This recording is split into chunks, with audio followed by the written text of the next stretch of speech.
Jeff Rieger with Around the League from the 1-800-CALL-SAM studios, brought to you by Big B Coffee, the official coffee of the Detroit Tigers. You've heard the old saying, that's why they play the games, and there's no better recent example of that than what happened yesterday. Orioles and Blue Jays played a double dip at Camden Yard, and talk about two teams headed in different directions. Baltimore has been lousy this year, came into play 10 games under 500, while Toronto has not just been one of the best teams in the American League lately, but probably the best team in all of baseball. So when you saw the matchup on paper, we all were thinking the same thing, a Blue Jays sweep. But that's why you play the games. Orioles won game 1 16-4. So you thought definitely the Jays would come back and win game 2, right? Wrong. 2-2 game, bottom of the 8th inning. Adley Rutschman for the win. High fly ball to right field from Rutschman. Back to the wall. Lucas jumps. Lucas did not make the catch. Ball's on the ground at his feet. Here comes Gunnar. He will score. And the Orioles take the lead. It kissed off the glove of Lucas. And the O's strike against Hoffman. Orioles win at 3-2. They sweep the double dip from Toronto. And now all of a sudden, the Blue Jays are scuffling. Losers of 4 in a row and being outscored 41-14 in those 4 games. Wow. And that's why you play the games. I probably said it too much, didn't I? Around the League from the 1-800-CALL-SAM studios, brought to you by ESPN Bet. Take Colt Keith to get 2. We play in Toronto. Guerrero sends over some good stuff for the guys, so when we play in Toronto, I definitely dive into that. You gotta be careful with Vladdy, bro, because a Dominican breakfast will put you to sleep, bro. ¿Cómo está sonando la comida dominicana ya? La comida dominicana ya no sé cómo está sonando, porque obviamente mi esposa me cocina. O sea, hay restaurantes, pero no voy a comer comida latina.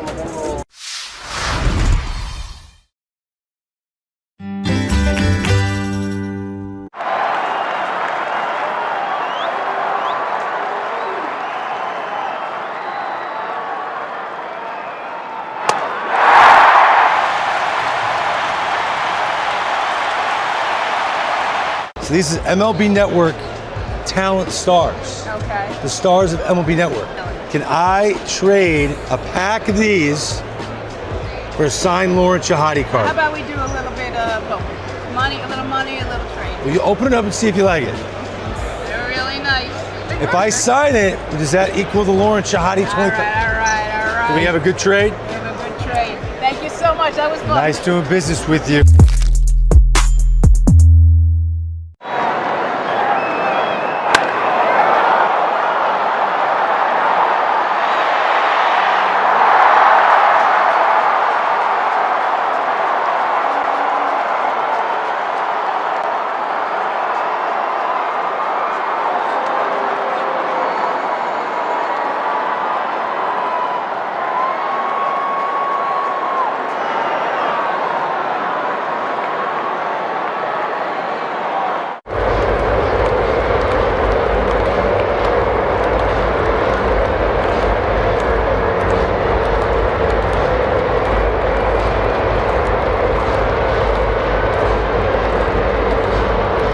Tigers.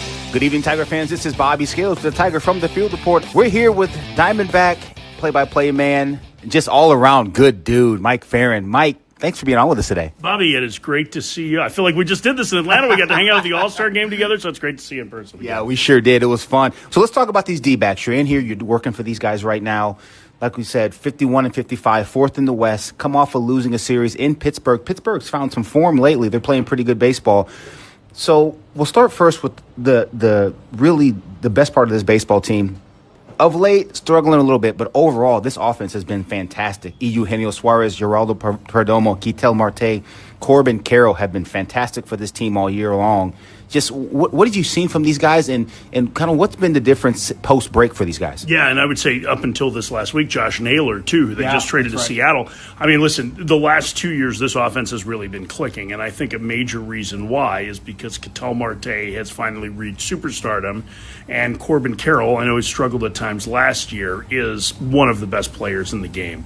So you start from that standpoint. Geraldo Perdomo might be the biggest voice in their clubhouse. He's a guy that's a little bit unselfish unsung, but switch hitter. He's having a career year offensively, really steady defender, but a top-of-the-scale makeup player, leader, holds guys accountable, isn't afraid to challenge veteran players, even when he was a rookie, to try and find ways to make them better, and he's just got the right mindset. And then you mentioned Gino, and Eugenio Suarez, obviously familiar to Tigers fans. Came up with him in 14, but he has had this incredible transformation since like the middle of last year, and become the premier power right-handed hitter in the National League. It's more than 50 home runs since the beginning of July last year, 36 of them this season. And so they have a very potent lineup, and then at the bottom, they've got guys that can get on base, they have guys that can score runs, they have guys that can run. And so it's been a dynamic offense, although the last week, while pressing to try and win games and stay in the race, I'm sure you can understand that, Bobby. Like, things haven't gone well. 13 runs scored in the last 6 games. I did not have that being on my bingo card for him. No, well, listen, and that's the thing. You go through, you do the homework on this team. You know, the third in National League in runs scored, third in homers, second in walks. They don't strike out a ton. I mean, that's a good formula for offensive success. The one thing, it's interesting, you know, you saw this team a few years ago be somewhat like this year's Tigers in the way they took extra bases, not running as much. Is that just because of the uptick in power and uptick in overall OPS, or is that just kind of an evolution of an offense? I think it's probably evolution of offense. I don't have a good answer for you. In fact, I think that's one of those things that I personally, as a fan,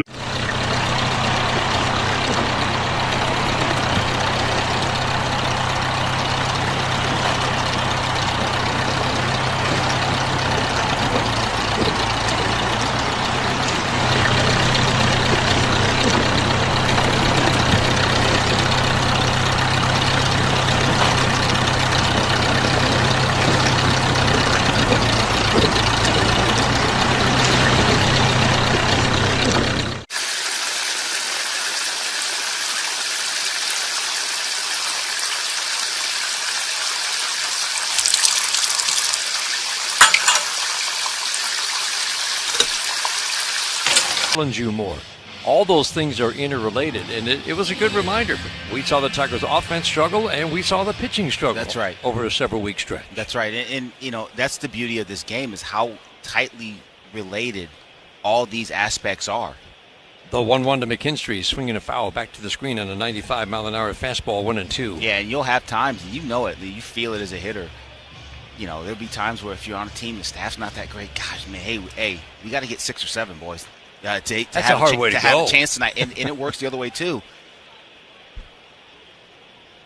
Pitchers feel like they have to put up a 0 every night. The 1-2 up and in, 97 misses. McKinstry jumps out of the way. You know, you throw a close 3-2 pitch ball, you get a blooper. It's first and third now. Then all of a sudden, the guy gives up a home run. He's out there like, well, I'm just pitching for me the rest of the way because we have no chance to win this game. The 2-2 swing and a miss. That's a curveball with some pretty serious bite. McKinstry strikes out. Jack Flaherty looked like, if not a different pitcher, Bobby, that's as good as we've seen him in a while when he was working with a 3-0 lead the other day. There's no doubt. I mean, and again, Torque said it. Like, you know, when your guy's out there with a lead, and all of a sudden he can be really impactful and confident throwing it in the strike zone. Baez check swing and a slider down, appeal to first. Chris Siegel says he did not go. Ball 1 on Javi. You know, you feel like one mistake's not going to beat you. And a lot of times when you have a lead, especially of multiple runs, you feel that way. This Tigers offense has looked like the Tigers offense the last few days. 96 at the knees is a perfect pitch to Javi Baez. 1 ball, 1 strike. 7-run, 8th inning the other day against the Blue Jays. That was Tiger baseball, running the bases, passing the baton, however you want to put it. It was all there, the 1-1. Fastball, wow, you talk about dotting. In 96, on the black, away 96. 1-2. It's a big arm. He's right over the top, so you get angle driving that ball down. It's a little bit of an old school type of way of talking about it, but that's how it appears from Nelson. The 1-2, swing and a miss. Wow. 97 wipes out Javi Baez. Ryan Nelson on a roll after his first start was a rough one for the Diamondbacks when he moved into the rotation in June.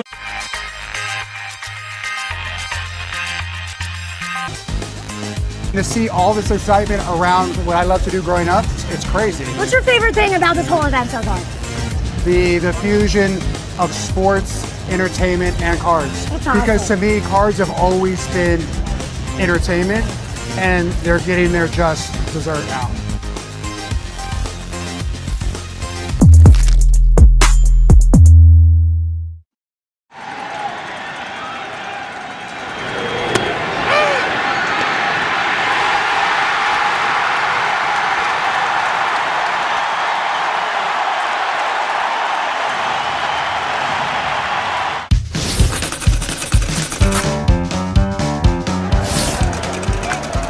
There's the bunt. That could be trouble as Petrie. No, Stevie dives in and beats it. Good effort by Steve Lyons. And that'll be a base hit right there. Good job. I'll tell you one thing, not a bad defensive play either by the Tigers. Did you see that? He's going to get the dirt out, and all of a sudden he unbuckled his pants and they fell down.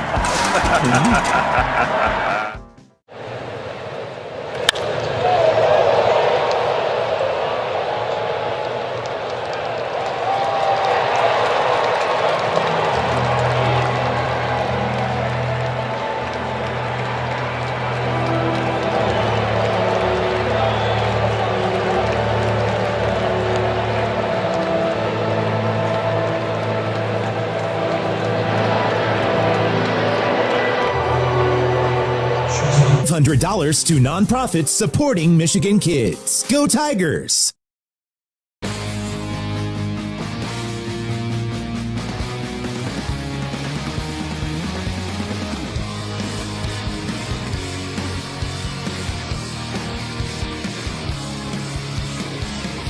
Tristan English, right-handed batter at the plate. First pitch, fastball, strike from Chris Paddock. Strike one, fly ball center field deep, but Javi Baez will come over, reach down at the end. The wind's definitely knocking balls down to left and to center. Reach down, makes the catch, so some hard contact to the outfield, but again, this is a big outfield. You got a fly ball pitcher. Pitch better in his home ballpark in Minnesota. He might even like his new home ballpark even better. Need a little bit more space out there. Go run them down, boys. In at the corners, middle of the infield back for Blaze Alexander. He's on the all-name team right away. Fastball strike. Only a little time in the major leagues. Not even 90 games yet. Debuted last year. 240 with not much power. Swing and a miss. Bat toss contest. He gets it into the home dugout on the third base side. Off the netting, into the dugout. That's 3 this series by my unofficial count. I have research check on that.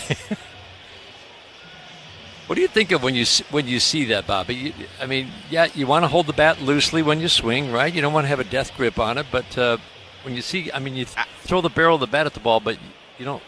You know, in all seriousness, I don't know. You're puzzled by it. I'm puzzled by it because I played for 14 professional seasons and threw one bat left-handed one time. That was it. I never threw And that bats. just slipped out of your hands? It just slipped out, and it was it, and I never did it. So I don't know. I think of, I don't know, fastball up and away. I think how unusual it is, and yet we've seen it quite a bit. Alexander out to a quiet start, just hitting .213 in his 47 at-bats. Kind of sinks down into his legs, the upper body upright, cocks that bat tight over the right shoulder. Fastball up and away. Chris Paddock throws a lot of first pitch strikes, as we said, probably working on the quality of those strikes because when it's been put in play, it's been put in play with some power. Total strike throwing is very good. 2-2 fastball on the outside third for a called strike.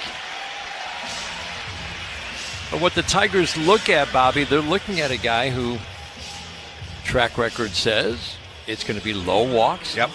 I mean, look at last year. ERA of 5, but the walk rate was 2. The strikeout rate was 8 per 9. It wasn't a ton of home runs. He was just very hittable. Sometimes that's just bad luck. And you look and you see a .330 batting average on balls in play. First pitch to Barossa. Grabs the inside corner with a cutter for a called strike. This year the ERA is the same. Batting average on balls in play has dropped, but there's been more pitch to contact for Paddock this year, as the strikeout rate coming into this game has dropped down to 6.5 per 9. And that gets a little bit into danger territory. Swinging a soft ground ball to first, big hop for Torkelson over the bag, tags it with his left foot. Nice inning. Barossa grounds out. 1, 2, 3. Paddock in his first start as a Tiger has faced a minimum 9 batters through 3. Gosh, we've gone to Sea Dogs games since we were kids. I've been coming to see the Sea Dogs for the last 30 years. Great experience. Everybody here is just bends over backwards to help people out and wish the world was like it is right here at the ballpark. We've always wanted to be more than just a baseball team. We want to be strong, active, contributing members of the community. And I think that effort is seen by the people and the fans, and they want to support that effort.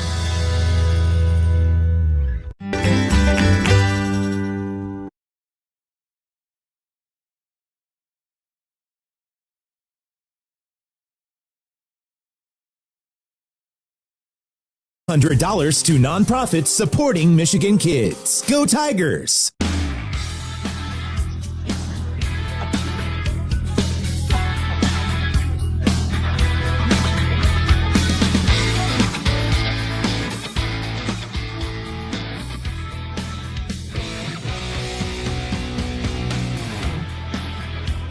Rogers leads off. Brian Nelson on the mound. First pitch fastball, middle, swinging a foul, straight back. 9-1-2 hitters, Rogers, Keith, and Torres.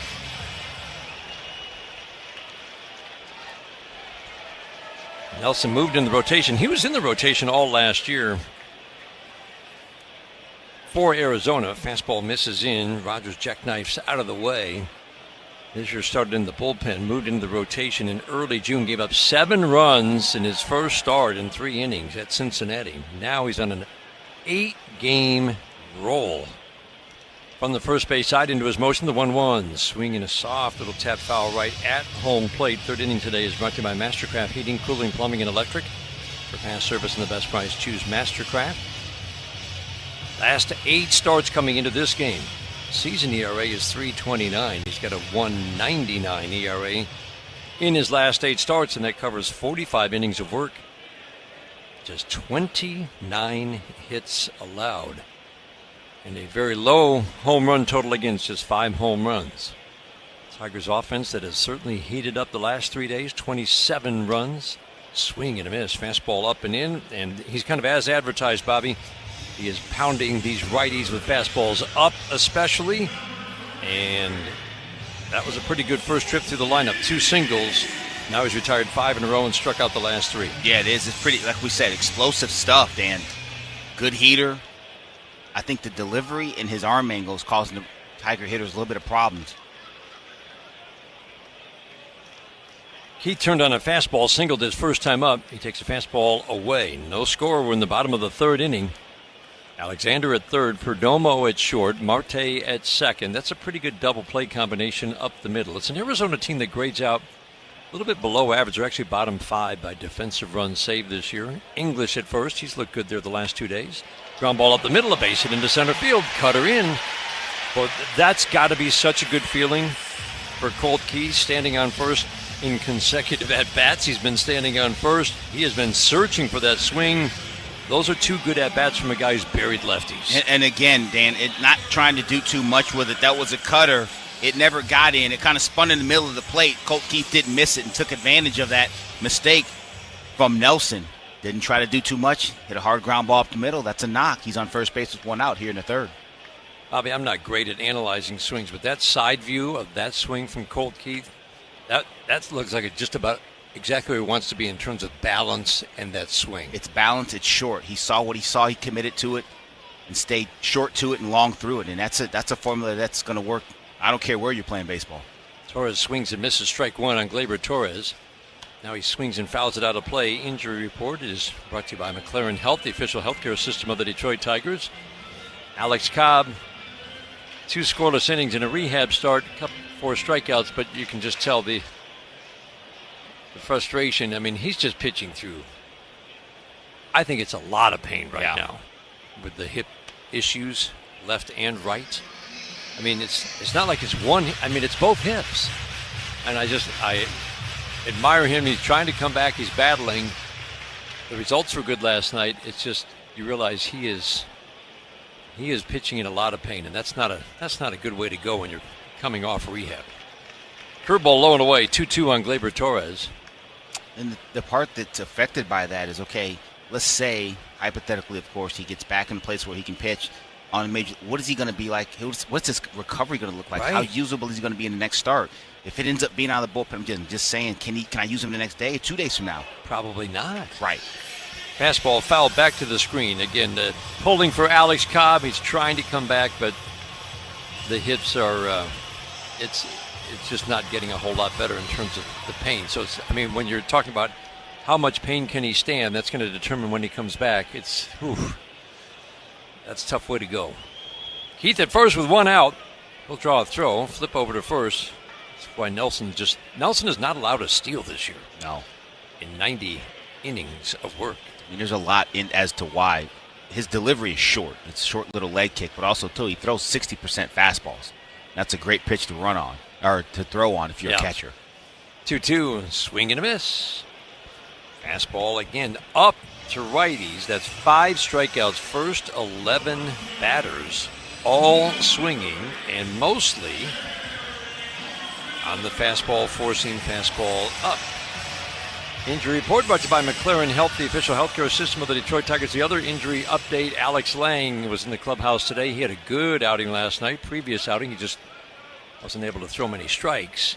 Said he felt great last night. Ball was coming out well. I said, where are you right now? He said, well, I'm in Detroit. I said, thanks for the update. But it's just been a process of everything started to feel good coming out, and then they lost the command. Last night it was everything. Balls coming out good, because that was a process for the shoulder injury for the last 13 months. Last night it was a combination. Balls coming out good and head command. Curveball bounces. So he is progressing in that the days for his rehab assignment will be up soon. So it'll be interesting to see. He feels ready to join a major league bullpen. Will he need more time at Toledo? I don't know. Feels like he's progressing, though. Coming back from a shoulder injury, that's really good news. Swing and a miss. When he comes back, it will be still all about command. 100%. That was the big issue, even when he had his good year. That curveball is a swing and miss weapon, though, and the Tigers could use that. 1-1.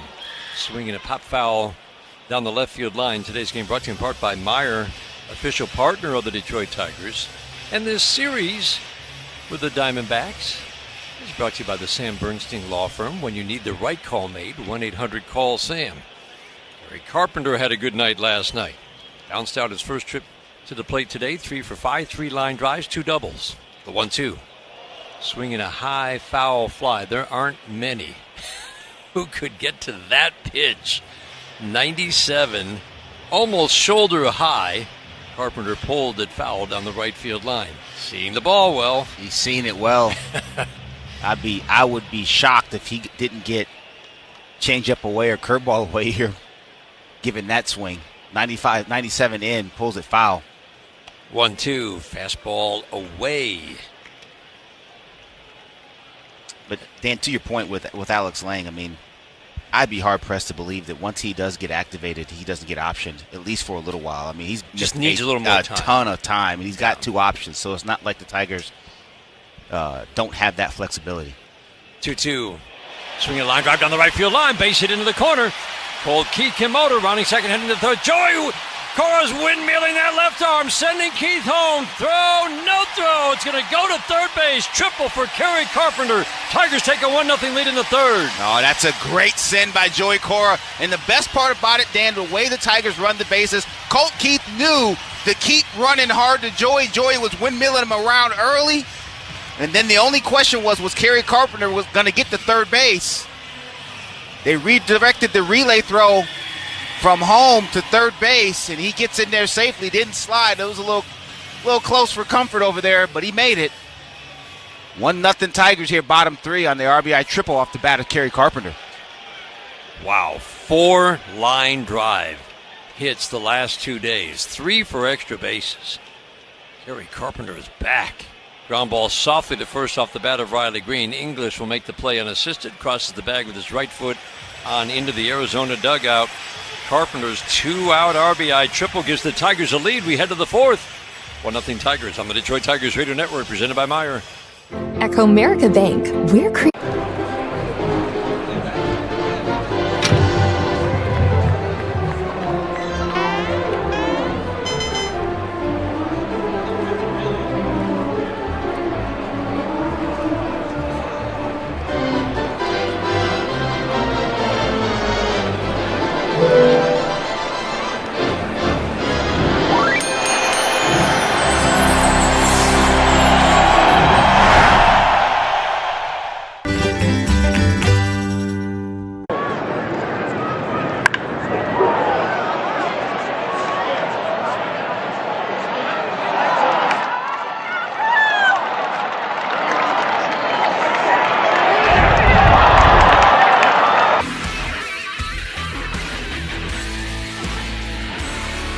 Inning is brought to you by Wellside Windows, local and family-owned, celebrating 81 years as Michigan's leader in replacement windows.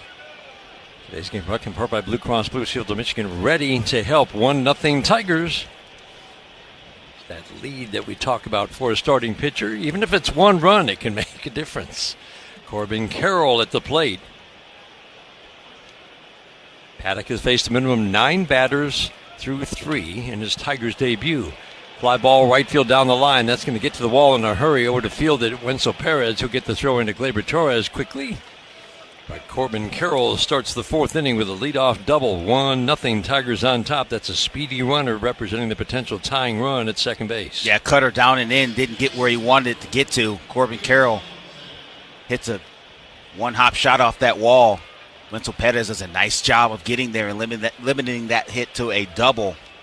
Every extra 90 is important. Just 31 pitches through 3 for Paddock. Diamondbacks have been swinging early in the count, and Marte continues the trend, getting back to that number. First pitch put in play. League-wide, it's high average and good power numbers, but against Chris Paddock, it's even higher average and even more power than league average. 6 home runs and 70 at-bats.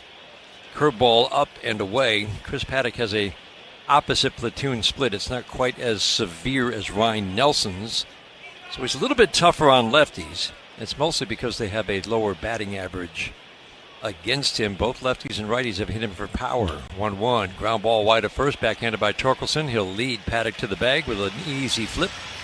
Marte grounds out. Over to third goes Carroll. He's there with 1 out for Geraldo Perdomo. Marte gives himself up, get that ball to the right side of the diamond. Carroll advances to third.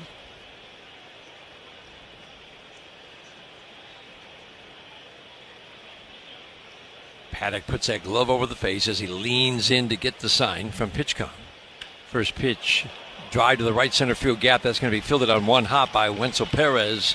Carroll in to score. Perdomo singles to right center. Man, you talk about what the approach is. This is an obvious approach for the Diamondbacks. The number of balls that have been put in play on the first pitch or the swings at the first pitch, it's almost every batter so far, 12 batters in. And it's regardless of pitch type. That was the first pitch changeup, and it wasn't a bad pitch.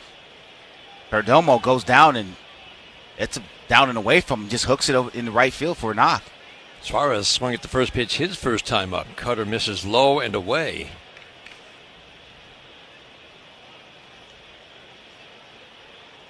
The Tigers have to make that adjustment. Big 6'5" righty, native of Austin, Texas, 29-year-old Chris Paddock making his first start for the Tigers. 1-0 curveball misses away. By the numbers, the 4-seam fastball for him, it's the only fastball he throws, does not have a 2-seam sinking fastball. That's his best pitch. Slider has been his most hittable pitch. The 2-0, swing and a miss. Not going to get a ton of swing and miss. The swing and miss is down a little bit. We've seen a couple of swing and misses on that fastball, though. Good to see Suarez back in the lineup after being hit by a pitch. X-rays were negative. Right hand, finger, swinging a foul straight back. 2 balls and 2 strikes. Not that the Diamondbacks, wanted him back in the lineup or anything. Trade deadline is tomorrow. He's fine, everybody. He's fine. Look and Here, see. look. Seriously, he's fine. We're back open for business. Missed the game yesterday. Everybody that we've talked to with Arizona expects that he will be traded. Trade deadline is 6 o'clock tomorrow at 2-2. Changeup misses down. There are many, many rumors. This team is interested in this guy. These teams are asking about this guy. The one team you don't hear mention about what they're trying to do or maybe who they're asking about, the Tigers. And I love that. Because with Dave Dombrowski, the best ones, you don't know anything and you don't hear anything until the deal's done. And then they happen. And I think Scott Harris has certainly shown that in recent years. This time, a buyer for the first time instead of a seller. This is his 3rd year at the trade deadline as head of the baseball operations. Swing and a miss. Changeup gets Eugenio Suarez. Big second out here in the 4th inning in a 1-1 game. Yeah, good changeup executed there by Chris Paddock. That was in the middle of the plate, but it was down, headed right towards that bottom rail, then the bottom falls out of it. Nice pitch there. Good arm speed. Just never feels like it never got to home plate. Suarez out in front. Paddock traded to the Tigers right after Reese Olson. Found out that shoulder issue. He felt it after a bullpen. A little flip over to first to drive Perdomo back. He's got 15 steals this year. Tigers traded for Paddock right away. He's going to settle into this rotation. First pitch, curveball away. And again, given the stuff we're seeing, we've seen him twice this year. Had a 5-inning start where he gave up 1 run against the Tigers back in April. 4 2/3, 2 runs last time we saw him in this ballpark. And again, it feels like just the Tigers just might be able to get a little bit more out of him given what they have to work with. Think of trade deadline deals for starters through Tigers history. Over the last 15 years or so, Doug Fister, Anibal Sanchez, swinging a foul to the screen. Go back a little further, Doyle Alexander. Everybody knows who was on the other side of that trade. Yeah, we won't talk about that one. But Doyle Alexander came to Detroit. He did exactly what the Tigers needed him to do in that moment. Just the knock-on effects from the rest of that trade is maybe... Just a little. The 0-2 is swinging a ground ball to second base. Torres will charge, scoop it off the left shoe top, flip it to Torkelson at first. Lourdes Gurriel Jr. soft ground ball out, double single combination ties the game for Arizona.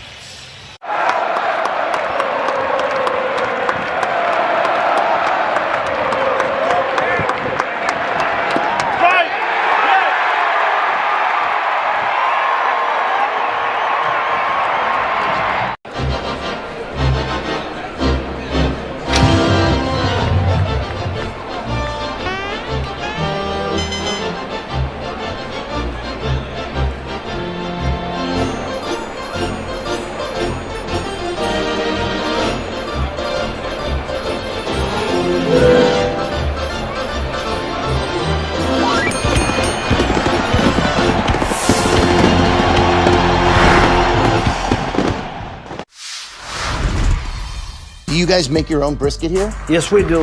We are known by our brisket. Barbecue brisket sandwich. Quality is better than other places, and it looks good. We're ready to eat. We go to an average 500 briskets per game. We hear a lot from our fans. They want to try something with wrap, easy to eat. So we say, well, let's do it like brisket, wrap, and an egg roll. That's beautiful. You get the gold medal for culinary brisketry here in Texas. Yes. Let's open this up. Take a look at what we find. Looks like we've got Lauren Shahadi. Animation is great. We got Robert Flores, one of the stars of MLB Central with Lauren Shahadi. Then we got Mark DeRosa. Look at that. He looks like Superman, does he not? Right? He was when he was with the Cubs. Harold Reynolds looking ripped in a tracksuit in Studio 42. There I am. The hair's on point. I know this guy. Look at that jawline.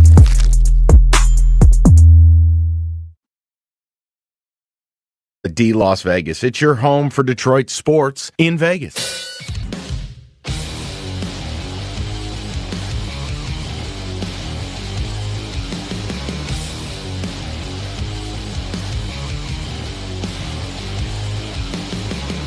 Replay brought to you every game by the Sam Bernstein Law Firm. When you need the right call made, 1-800-CALL-SAM.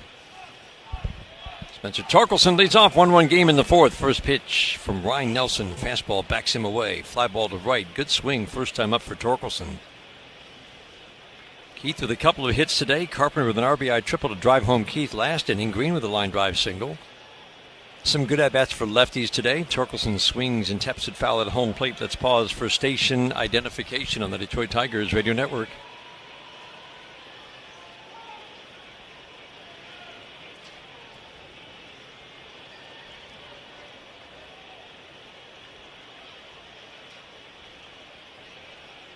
The 1-1. Swing and a shot foul down the third base line. Pitch count's brought to you again by Rocket Mortgage. Own the dream. Pitch count for both pitchers low. Through 3. It was at 46 pitches for Ryan Nelson. That's actually an average pitch count. The pitch count is quite low for Paddock because the Diamondbacks keep swinging early. The 1-2. Got him. Wow. He just froze him with a four-seam fastball, but you can do that when you throw it up a lot, Bobby. We've seen that certainly Casey Mize. You can freeze hitters with that fastball when you locate it down. And especially for a guy like Nelson with that straight over-the-top delivery, that high arm angle, he can get down, and you think it's going to go down, but it just rides out, and it stays right in the bottom of the strike zone. And that was a perfectly executed pitch. Really there. Was. Wenzel Perez takes a fastball up. Perez hitting 246, but it's a rather robust 246. The good night last night. Bobby, we've talked about Wenzel Perez a lot. Swing and a miss, even when he had a below average OPS on base plus slugging last year. You really like the quality of his at-bats the whole year. It felt like there was upside. We are seeing the upside this year. Yes, you are. And even after this tough stretch he's had, he's come out of it.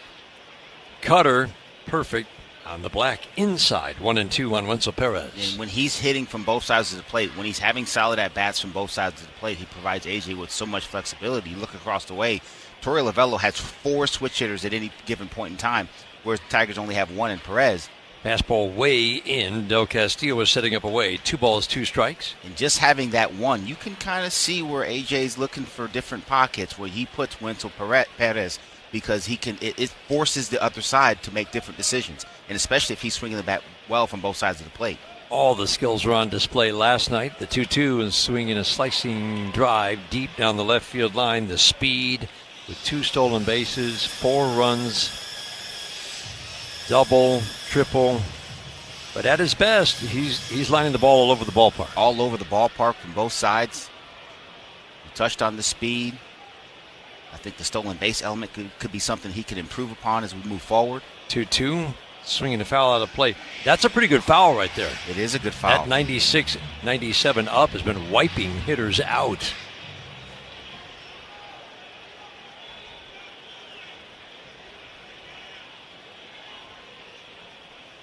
The 2-2. Check swing and a slider down, seeing the ball well when you take a pitch that tough.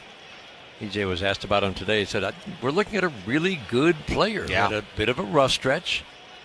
Coming out of it with what he likes to talk about, ball in play. The game is played with the ball in play. 3-2, swinging a foul straight back. And I think the Tigers do such a good job of balancing, not just touching the ball to put it in play, but putting in play the right way with something behind it. Absolutely.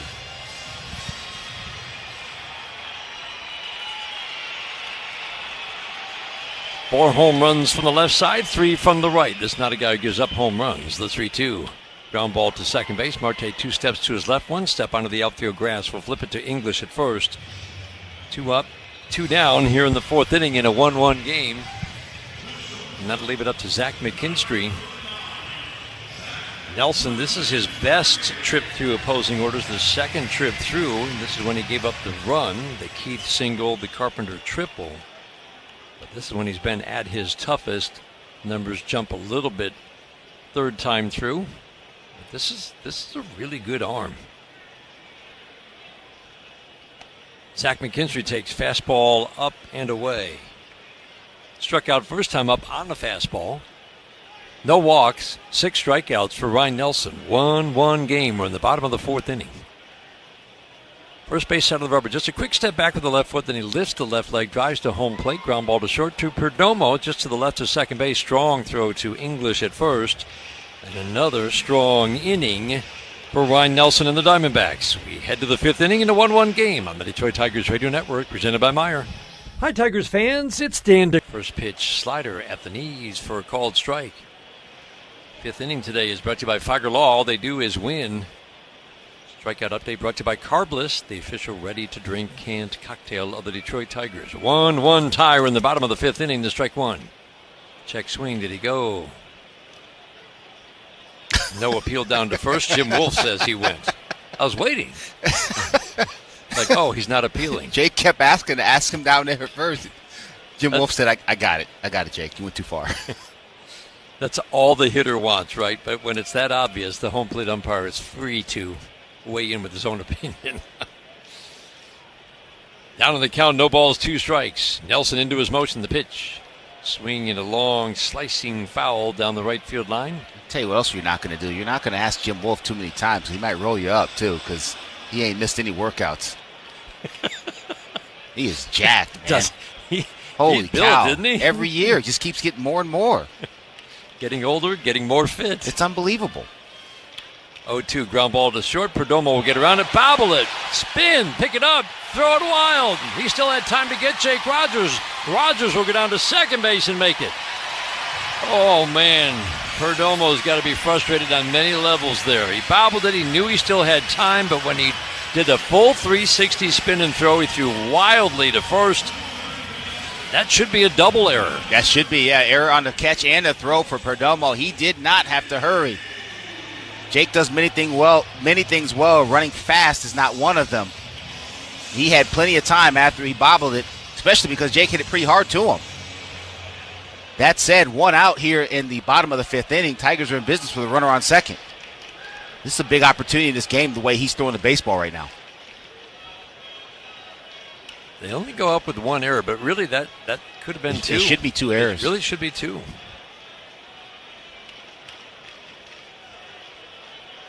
The glove, the throw. And they did go up with 2. There you go. Curveball down and in. Colt Keith has had 2 good swings today. Line drive single to right. Ground ball single to right. Now ahead 1-0. Each of his at-bats has started 1-0.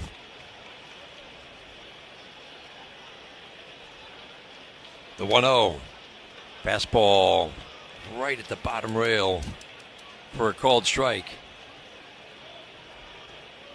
This begins the 3rd trip through. Again, he's pretty tough each trip through. He's just really especially tough second trip through opposing orders. Sometimes it means something, sometimes it doesn't. Breaking ball in, but generally we see the pattern hold true. If the numbers jump against a starting pitcher 3rd trip through, you usually see evidence of it on the field and in the swings. Keith's got the good hitters count, 2-1. Rogers at second base. The 2-1. Down and in. 3-1 on Colt Keith. There have not been many 3-ball counts. Looking through my scorebook, the Wenzel Perez at bat in the 4th inning. That's the only 3-ball count I have until this at bat. Really good strike throwing today. Fastball. Boy, Jim Wolf, you got to wait sometimes. That was a little bit low. That was low and in. Jim Wolf just calmly stood up. Casual point to the right for strike 2. Boy, you've got to swing the bat now. Nelson sets, holds a glove at the belt. The 3-2 is swinging a ground ball. Base hit into center field. Jake Rogers around third, and he will score. Cole Keith delivers 3 for 3 day. 2-1 Tigers in the 5th. Ryan Nelson's had his way with most of the Tigers hitters today, but Colt Keith has seen him well all day long, starting from the first pitch of the game. Single into right field. Single up the middle last time up on the cutter. This is a four-seam heater down. Single up the middle. He's hit 3 different pitches for singles. That's an RBI. Tigers on top 2-1. I thought how he handled that 3-1 call was terrific. You could be up there still thinking about it. Man, I should be on first right now. Didn't faze him at all. There's nothing you can do about it at that point. It's over with. You still got an opportunity to battle, and you got a runner on second base. With money sitting out there, you got to figure out a way to put the ball in play. He does that and gets it up the middle. But you're right. There's nothing to be done. Okay. Didn't like the call. So what? Move on. And he did. 3 for 3 against a righty who has held lefties to a 150 batting average this year. Third trip to the plate for Gleyber Torres against Ryan Nelson. First pitch, 94 at the knees for a called strike. Torres has struck out twice. Always like to see, given the consistency of his at-bats, Gleyber Torres, if he's been handled twice, what he does the third time. You just kind of like the chances of him delivering, especially if he sees some more fastballs. Saw 1 for strike 1. He struck out on a slider, he struck out on a fastball. Gets all that weight back on the right leg. Leg kick drives into home plate, swinging a fly ball to center field. Barrasso will go back, make the catch, about 10 feet shy of the warning track in straightaway center. Barrasso makes the catch for the second out. Check some scores from the 1-800-CALL-SAM Studios scoreboard. Baltimore trying to sweep Toronto, so the Tigers take the finale against Toronto after losing the first 3 of that 4-game series. Now Toronto is staring at a 5-game losing streak. This is not a surprise when you've won 21 of 26.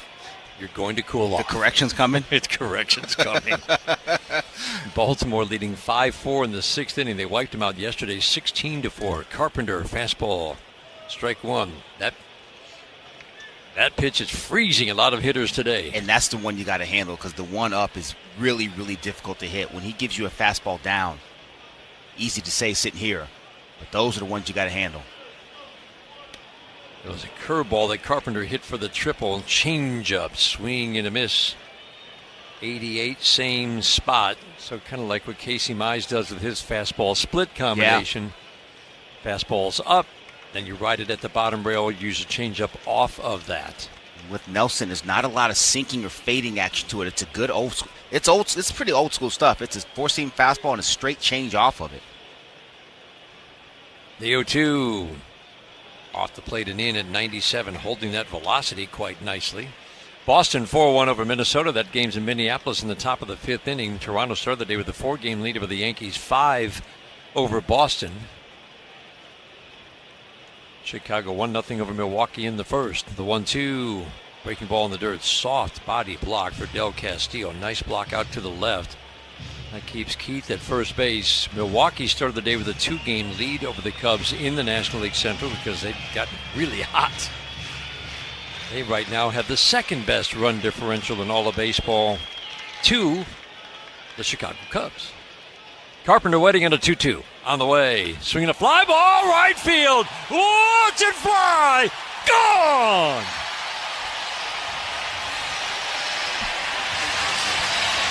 Kerry Carpenter breaks the tie. Tigers take a 4-1 lead in the 5th.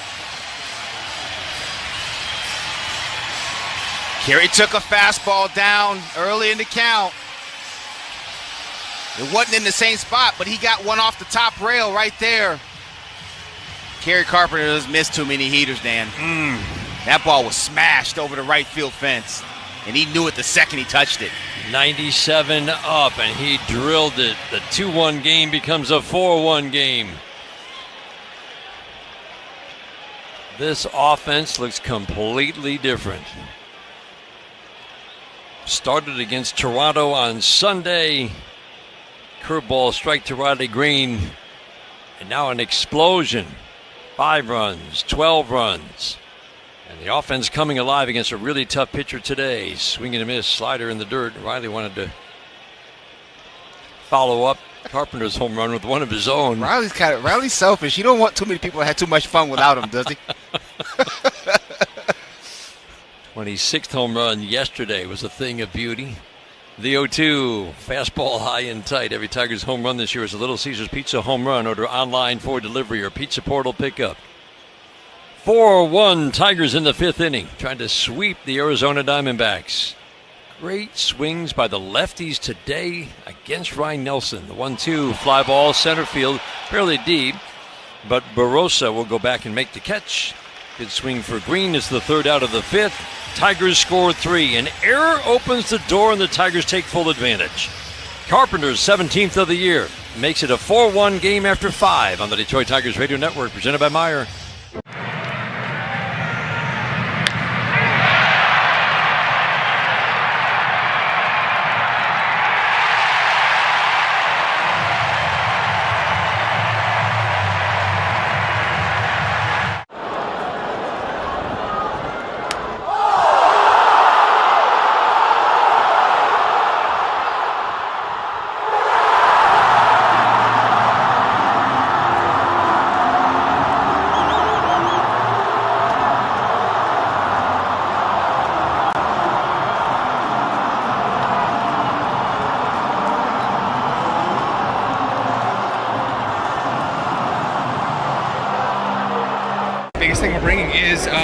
Tony Gwynn drop I did with his estate. So we just signed a deal at therealist.com to actually go through his entire archives, present them, and auction them off. And to announce it, we did this limited edition 1994 The Lost Season card. Because, between August of 93 and May of 95, Tony Gwynn batted .406 in 162 games. So in the back, we have the stats of what could have been.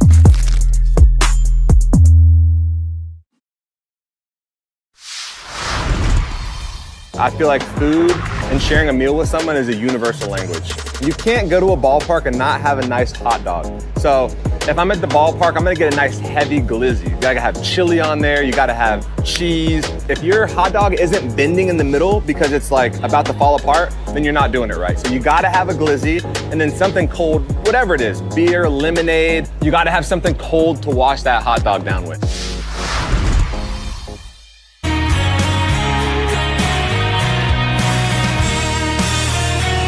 Sixth inning today is brought to you by the Jack Demmer Automotive Group. Go in and experience a Demmer difference.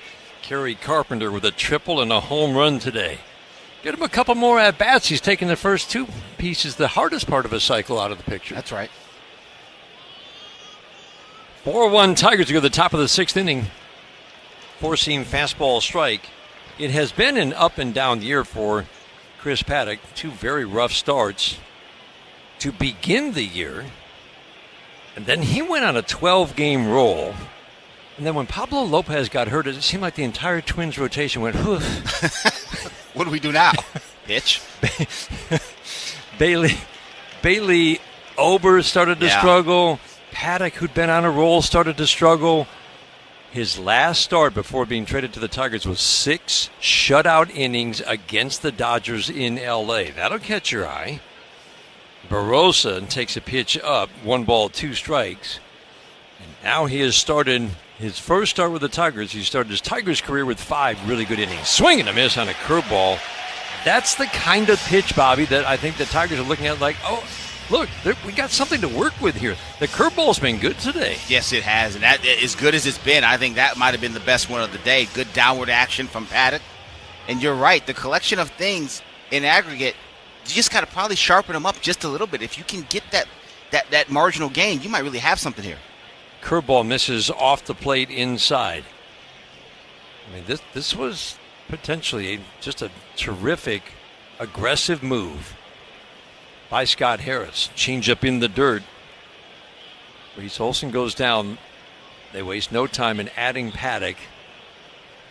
He's going to be in the rotation. Look at the strike throwing today. My goodness. The 2-0 pitch to Carroll. Changeup away. A rare 3-ball count. Before that pitch, it was 75 pitches. 53 strikes. The 3-0. Fastball inner third for a called strike on Carroll. Carroll's had a good series. And usually that would be trouble for whoever the Diamondbacks are playing. But he's had a good series. He's been on a lot. And the Tigers have a 3-run lead and a chance to sweep today. And they've held this Arizona offense down 3-1. Ground ball softly to second base. Gleyber Torres will charge field, the big shoulder high bounce. Easy short toss to Torkelson at first. Carroll bounces out. 2 up, 2 down, 6th inning. Tigers with the 4-1 lead.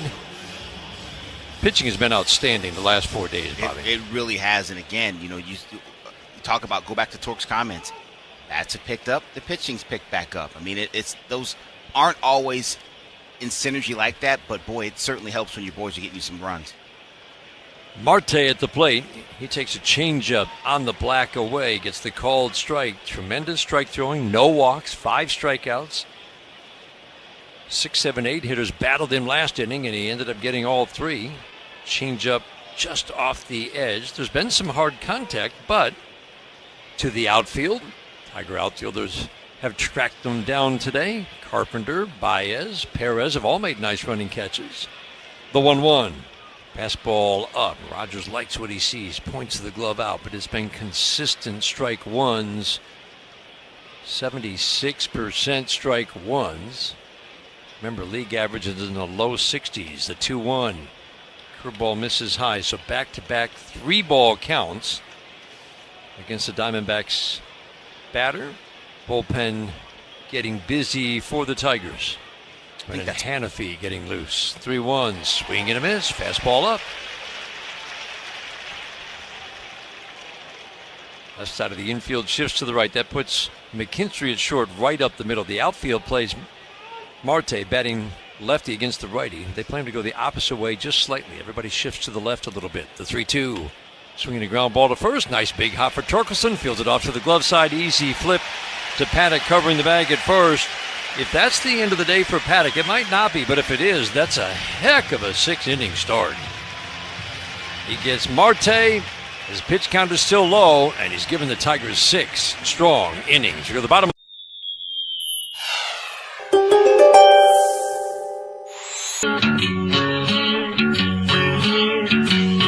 Pitching change brought to you by Primitive Performance. Stay in the game with Primitive Performance and their fast-acting CBD topical cream.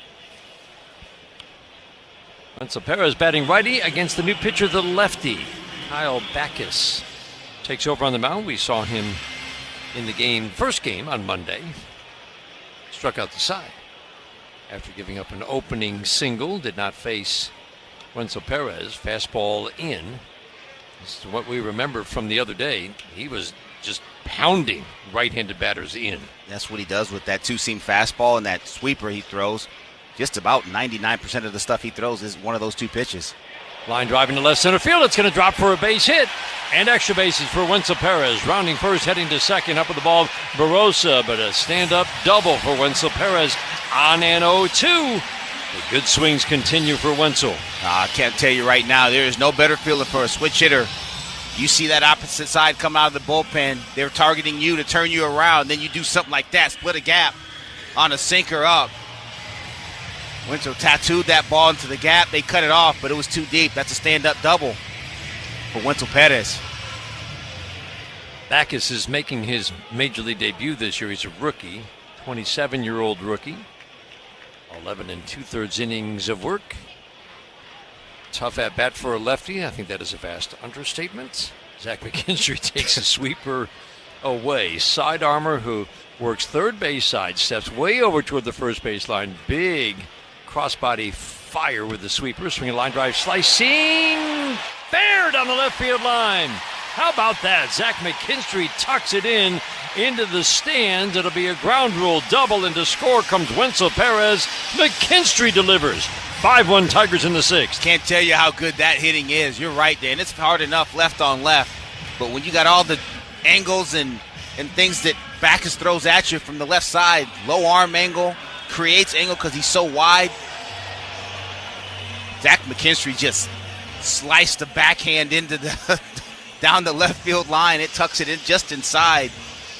It gets touched by a fan. It's a ground rule double. Another run on the board for the Tigers. Lefties have come up big in this game today. Sweeper, oh my.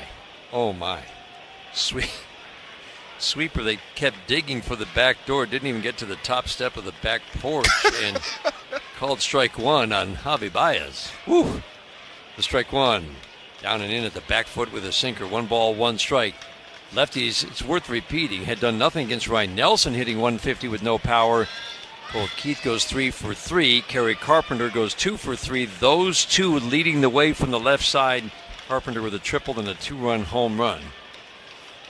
A look and no throw drives McKinstry back to second base. And now you've got a lefty on the mound.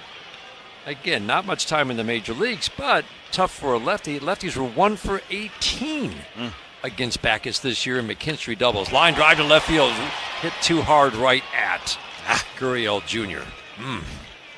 That's a good swing on the sweeper for Javi.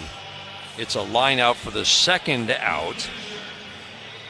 Here in the 6th inning, a run in on back-to-back doubles. And that'll leave it up to Jake Rogers. It stinks. That's one of those. You can't do anything about it. Put a good swing at it. It's all you can do. A sweeper that was up, and Javi tattooed that bad boy. Unfortunately, Gurriel standing right there. Do the same thing for Jake Rogers. That's right. So far, righties have had a big edge against this lefty.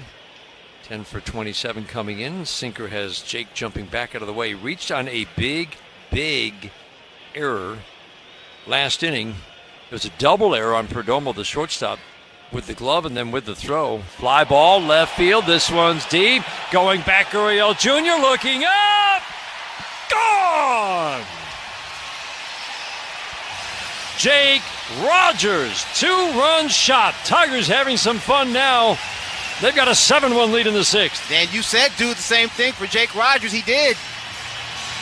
Just got a little more elevation. Big sweeper to the middle of the plate. Jake's eyes got big. Lift and separate, baby. They did get big, didn't they? Yes, they did. You see that sweeper starting away from you. Jake's eyes look like saucers right there. Bang. Oh. There she goes. Number 3 for Jake Rogers. He's starting to sting the ball. Hit a home run in the Pittsburgh series. Line drive into left field. Will it drop? Yes, it will. Gurriel Jr. has to stop. Played on a hop. Andy Ibanez gets into the game. Sharp line drive single. Double, line drive out, home run, single. Those are the 5 batters that this lefty has faced. And I think he's about to find out from his pitching coach, Brian Kaplan, that this is his inning. It's not what we're looking for, but you still got it. Go get him, big boy. You still got it. There's nobody up and throwing. Well, we are keeping track. Our research department is on it. That's right. Maren Klein does such a good job. She has been incredible to have in the booth this summer. And when you're in the booth, you automatically become part of that research department. Maren has been doing great work. Phenomenal. She's a terrific broadcaster at Michigan State. And soon the rest of the world will find that out. She is keeping an eye on MLB trade. There's no better site right now than MLBTradeRumors.com. That's right. They do phenomenal work. And the latest news is Brian Hayes to Cincinnati. What do you think, Bobby? Well, for one, I have to say I have a personal attachment to him. You are a big fan. I'm a big fan of the young man, and he's a good player. And sometimes you just need to change the scenery and uniform. Brian Hayes is too good a player. Fly ball to center field, right to Barossa. You can finish the thought real quick. Yeah, he's too good a player to be mired offensively in the slump that he's been in and just the downturn. He's excellent defensively. He will get better offensively. Let's hope that helps him and Cincinnati. I think it's a perfect change of scenery trade candidate. So Hayes to Cincinnati, one of the first big deals at the trade deadline. Tigers add to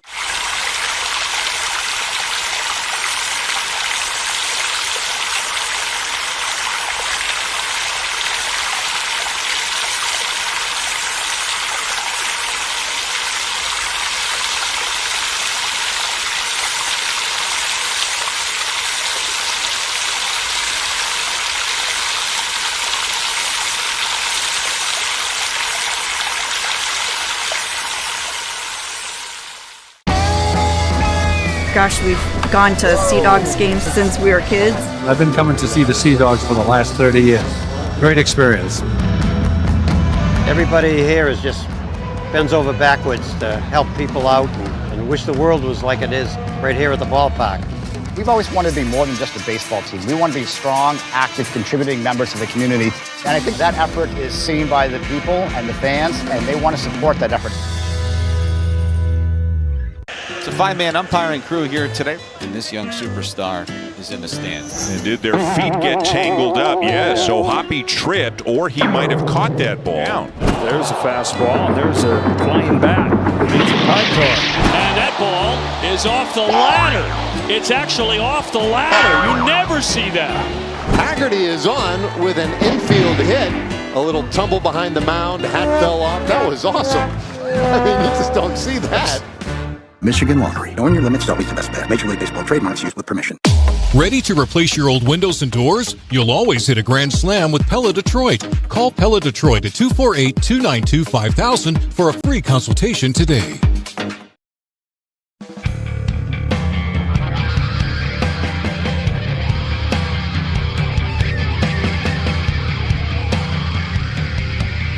Seventh inning is brought to you by Verizon, the #1 network in Detroit.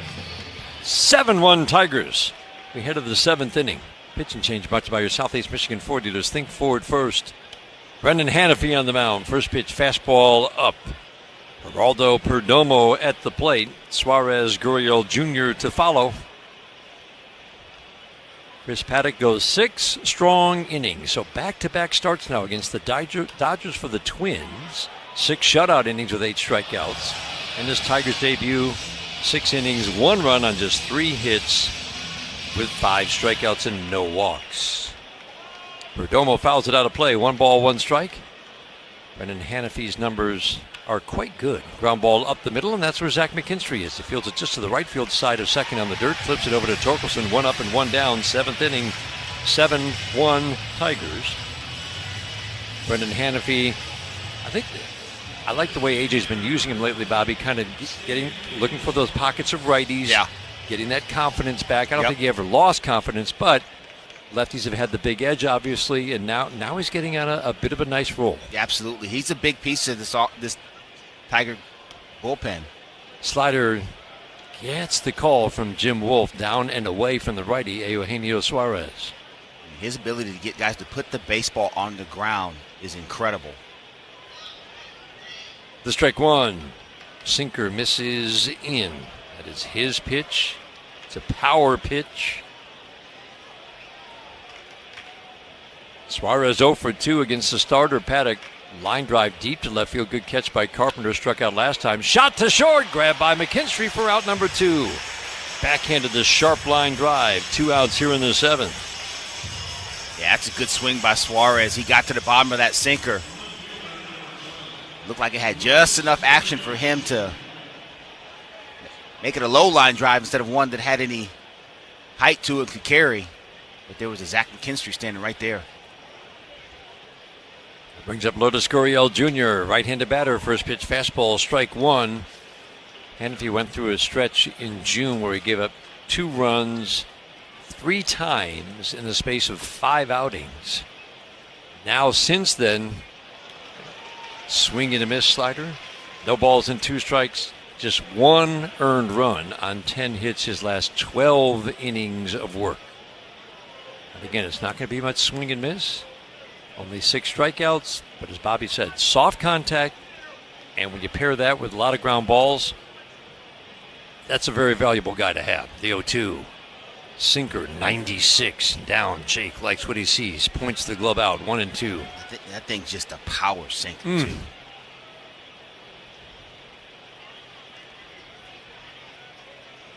Lourdes Gurriel Jr. upright stance, tucks that left shoulder in as he cocks the bat high over the right. The 1-2, swinging a fly ball, center field. Javi Baez on the run, still going, tracking, and he'll make the catch onto the track and deepest straightaway center.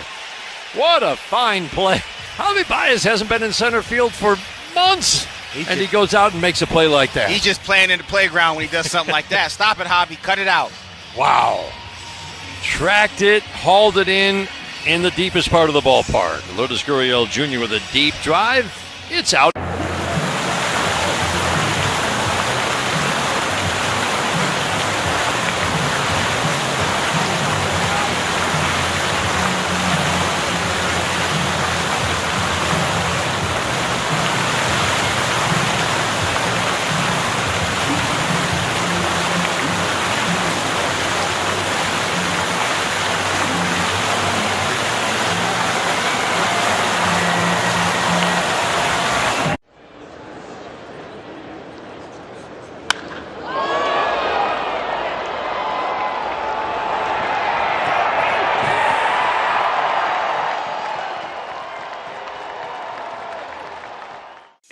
That's my security right there. That's the bad one, Roscoe Pico train.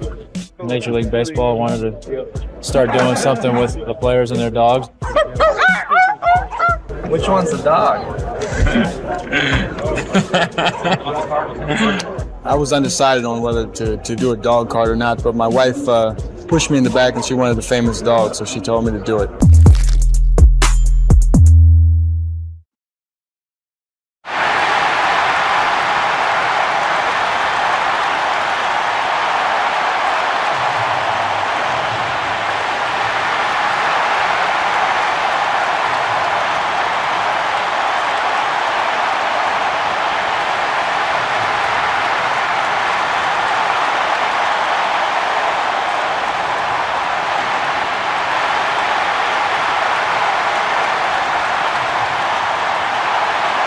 Bell's Brewery invites you to meet our refreshing new take on a favorite. Introducing Oberon Light. It's got all the sunshine, but with a lighter finish and just 99 calories. Try the new Oberon Light today.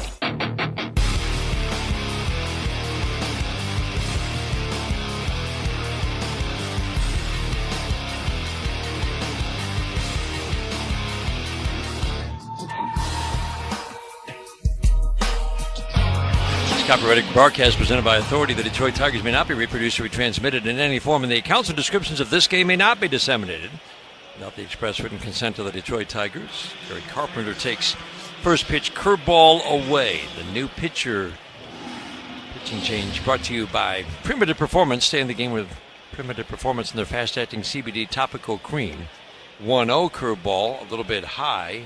Lefty, Andrew Solfrank. 27-year-old from Fort Wayne, Indiana, takes over on the mound. He's had brief, tiny cups of coffee, maybe espressos, the last couple of years with Arizona.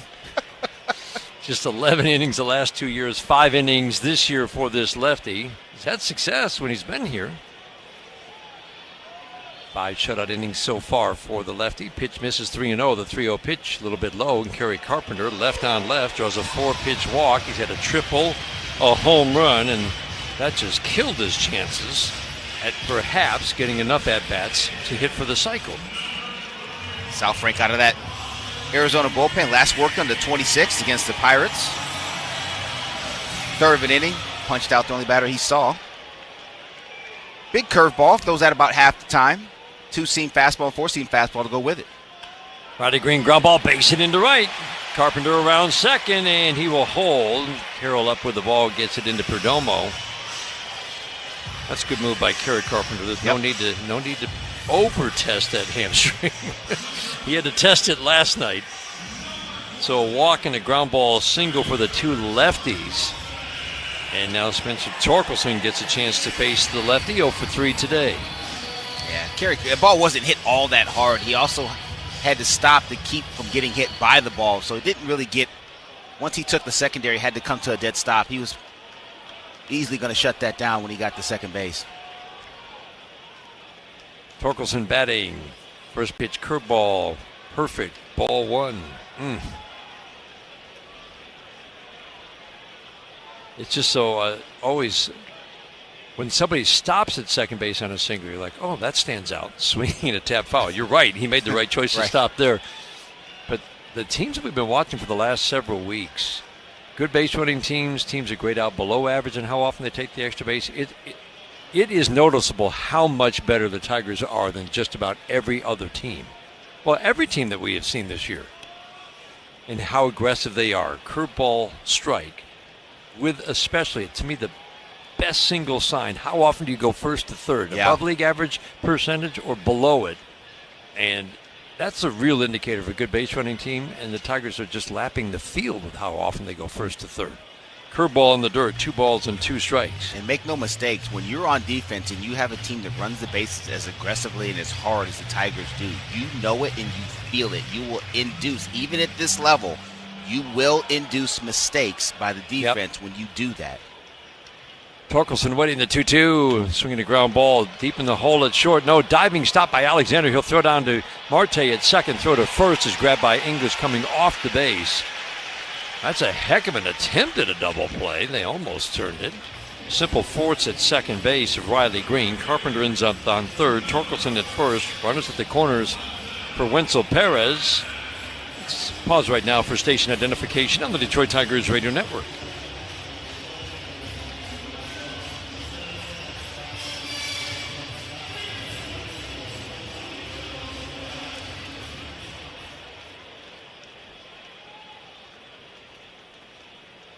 Line drive double for Wenzel Perez on an 0-2 against a lefty. His last time up. First pitch, swinging a pop-up. Into shallow right field, Marte's second baseman. 2 steps into the outfield grass will make the catch. No chance for anybody to advance. Perez pops out against the lefty Saul Frank. Check some scores in the 1-800-CALL SAM studio scoreboard. Boston 8-1 over Minnesota. That game is in the bottom of the 7th inning in Minneapolis. Everybody now in the Central Division trailing the Tigers is below the 500 mark with Cleveland's loss yesterday. Tigers, for all their struggles, win a few games in a row, and suddenly it's a 9-game lead again in the Central. Toronto 9-5 over Baltimore in the 7th inning. They've come from behind to take the lead there. Trying to salvage the finale. Zach McKinstry takes a strike from the lefty Saul Frank. Houston's had some struggles of late. They've got a 4-1 lead over Washington in the bottom of the 3rd inning. The strike one. Curveball on the outside edge for a called strike. Astros start the day with a 4-game lead over Seattle. Seattle's just kind of keep waiting for them to get hot, but they're just kind of 5 to 7 games above 500. The 0-2, ground ball on a high chop, foul to first base. English fields it in foul territory. We know Jerry DiPoto is going to keep on making trades, though. He's going to do something. I promise you that. Jerry's going to do something. In those articles that we referenced earlier in The Athletic, I think they totaled 187 trades in his years in Seattle. You know, I sat in his trade room, and it was, how do we say this? It was active. The 0-2.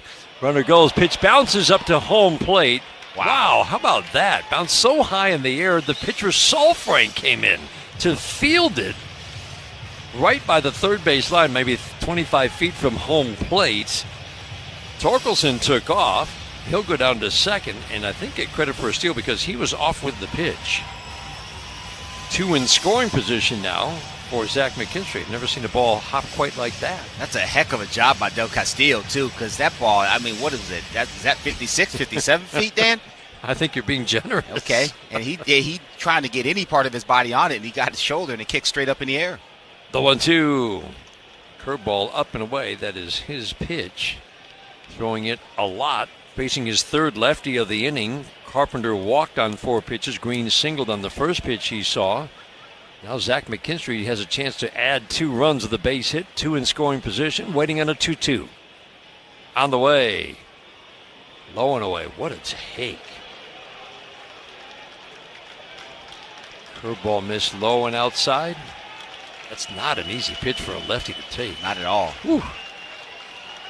Saul Frank works third base out of the rubber, places that right foot in front of the left. Sets, holds the glove at the belt. The 3-2 swing and a foul. Zach McKinstry had a big 4 RBI game yesterday. Home run for Zach. Bounce out produced a run. Last at bat, doubled.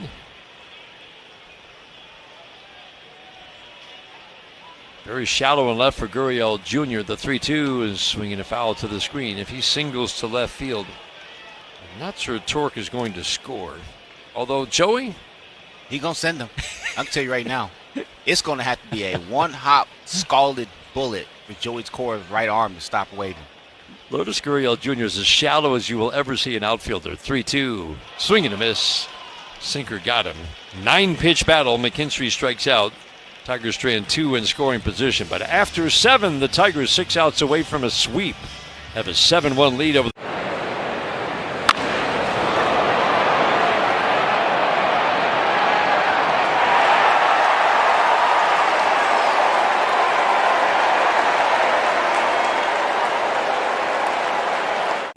Open this up.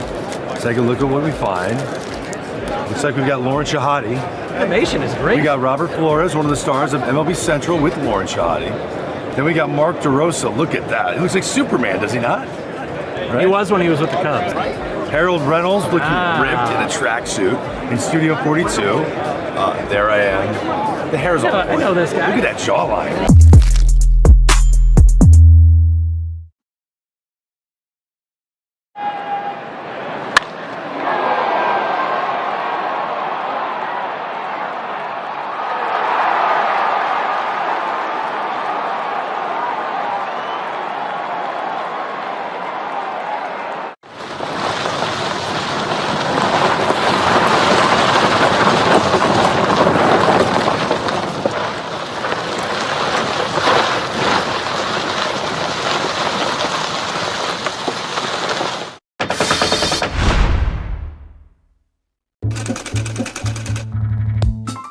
The newfangled idea of the time was night games, and teams thought that the shiny material of satin would reflect the stadium lights better. But satin comes with all kinds of issues. Despite all its drawbacks, this shiny material really does create a show-stopping jersey. Gets up, throws, and gets Jake Rogers at first. His error in a Rogers at bat in the 5th inning really was a big moment in this game. It was a 1-1 game, and that touched off a 3-run 5th inning that changed the look of this game completely, turned a 1-1 game into a 4-1 game. 2 outs, it leads it up to Andy Ibanez. Hits a fly ball to right center field fairly deep, but Barossa on the run makes the catch.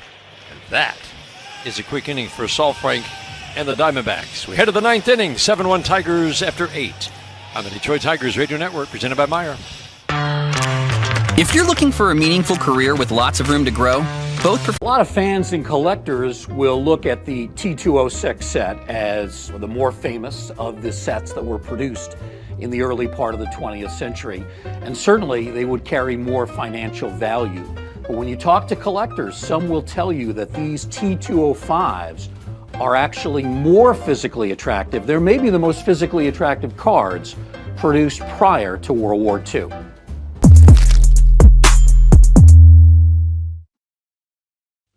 Wow, it's like an Academy Award came to life. How long do you think that took to get ready? You know, it's really not fun facing a guy with that kind of stuff, I'll just tell you that. Presented without comment. It's a raft, it's got an outboard motor, it's got a little barbecue, and it's got a hot tub. Look at that. I mean, come on. American ingenuity. That is living. What else can go wrong here? Where are the Yankees in the outfield? They're everywhere.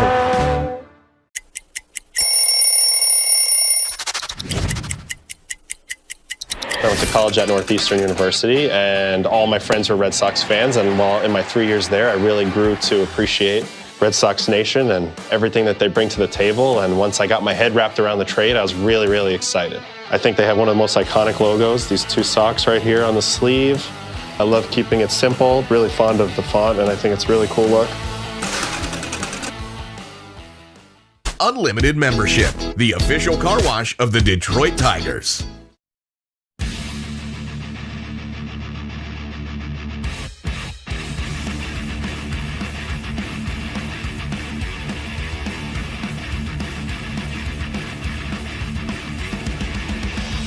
Ninth inning is brought to you by Comerica Bank. Only one bank has been committed to Michigan since 1849. That's Comerica. Today's game brought to you in part by Corewell Health, reminding you together we can overcome any obstacle and fight any battle. 7-1 Tigers in the 9th inning. Jahmai Jones takes over in left field. Tommy Kahnle takes over on the mound. Tommy Kahnle out of that Tiger bullpen. You know what you're going to get, just about 85% change-ups. It's been remarkably consistent at 85%. I thought it would come down a little bit, but it hasn't. I think it got to 84 right at one point, and he says, no, we got to get this thing back on track here. Tommy Kahnle's looked better his last 3 times out. It's really important to get him back to being the guy.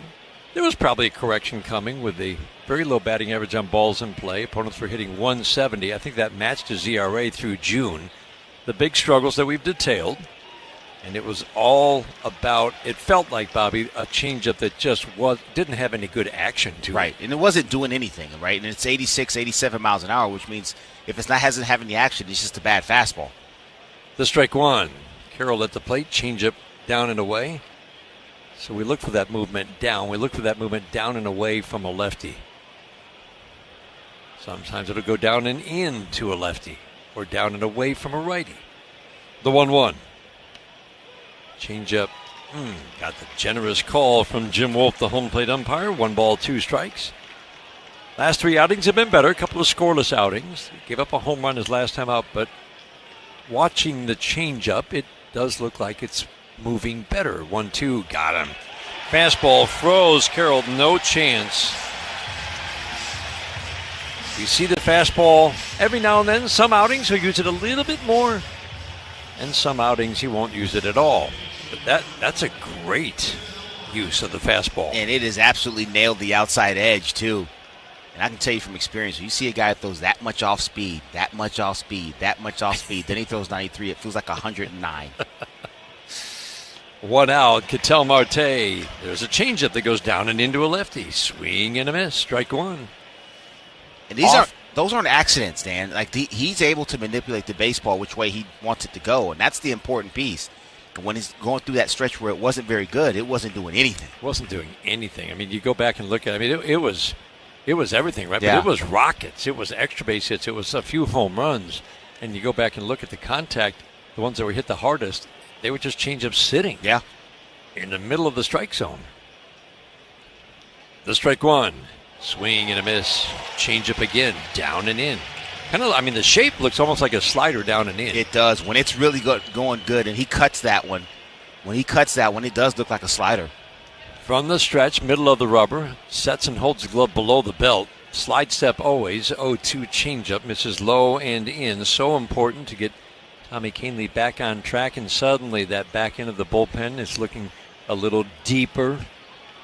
But for most of the first 3 months, it was Kahnle and Vest in the 8th and 9th in some order, and then it became Vest in the 9th. Swinging a fly ball softly to center field. Well, that's going to carry a ways, but Javi Baez will go back, turn, make the catch. 2 up, 2 down, 9th inning. Tyler Holton has started to dial it in. Hanafy's in a good stretch right now. Just had a 2-inning outing. Tiger pitching has been a big turnaround. Over the last 4 days, offense has come alive. Off day tomorrow.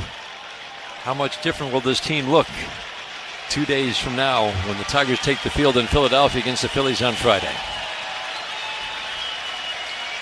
2 up, 2 down, 7-1 Tigers in the 9th. First pitch fastball away to Geraldo Perdomo, switch hitter, batting lefty. He's good from both sides. A little bit better from the right side for average. From the left side, more power.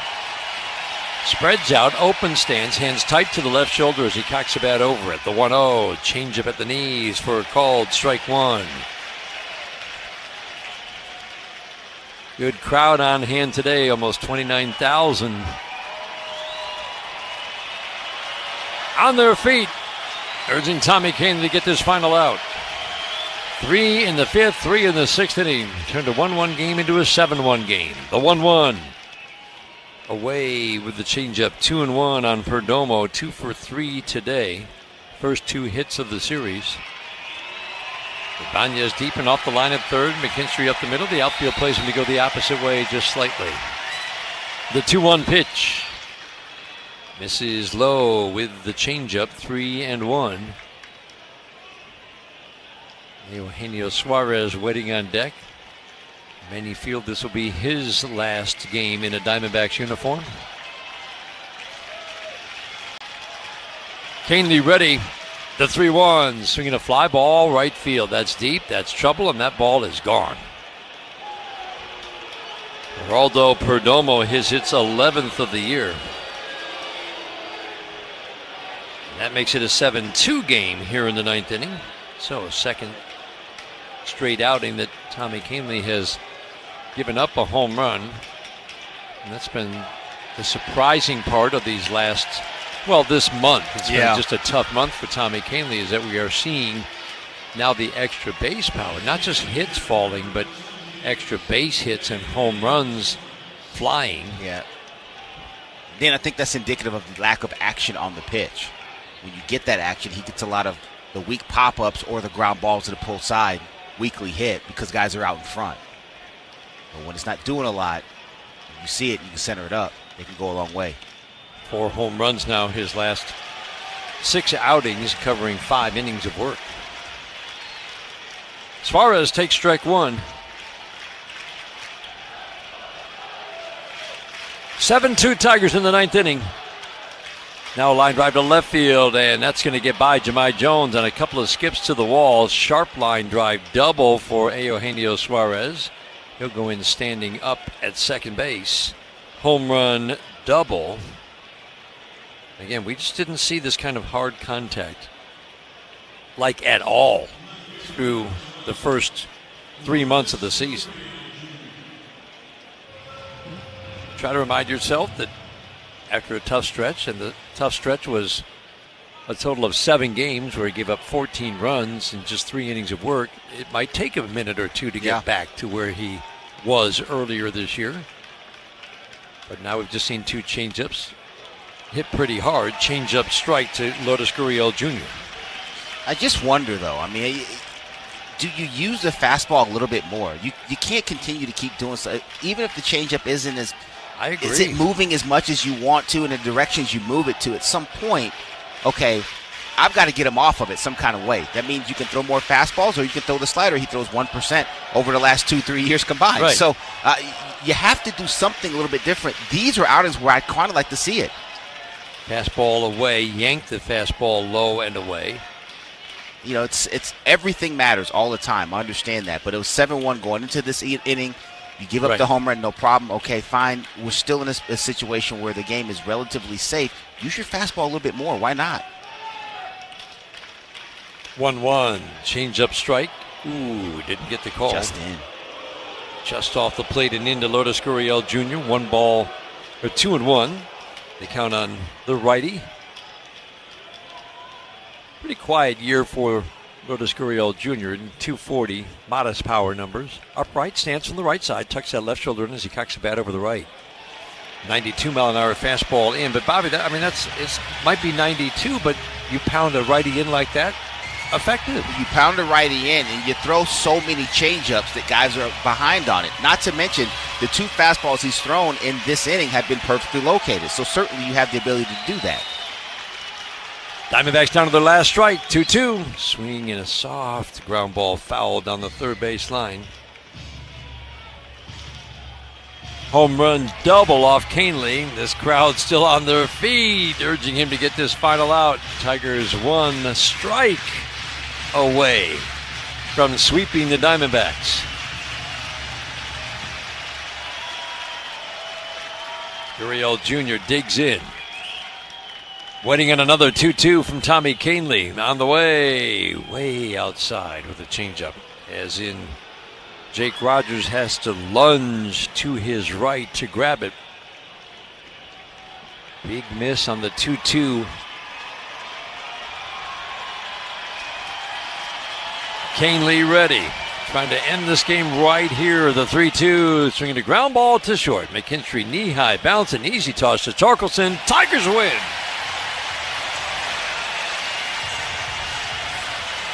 Bats come alive against the Arizona Diamondbacks. Home run power, doubles power, triples power, big days today from Kerry Carpenter and the newest Tiger, Chris Paddock, with 6 strong innings in his Tigers debut. Our final score, the Detroit Tigers make it 4 straight, sweep the Arizona Diamondbacks with a 7-2 win.